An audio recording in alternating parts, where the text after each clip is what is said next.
এখানে আপনারা দেখতে পাচ্ছেন যে কিছু গাছ, এই গাছগুলো দেখা যাচ্ছে ফুলকপির মতো, কিন্তু আমি জানতাম না এগুলো কিসের গাছ।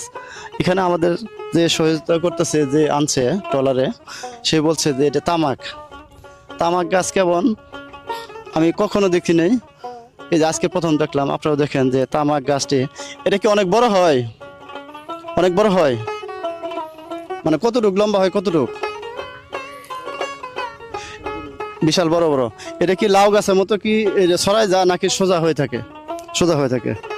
এটা এই যে যে এই তামাক মানে এটা পানের সাথে যে পাতা খায় আমরা যেটা বলি, সেটা কি সেই গাছ? এটা কিসে? ও আচ্ছা আচ্ছা, সিগারেট, মানে সিগারেটের ভিতরে যে তামাকগুলো দেওয়া হয়, সেই তামাকের গাছ এগুলো। এখানে কি চাষ করে এখানে, না? এই প্রথম আপনাদেরকে দেখালাম, আর আমিও দেখলাম যে সিগারেটের ভিতরে কি দেয়, এগুলোই শুকিয়ে তারপরে দেয় তামাকগুলো।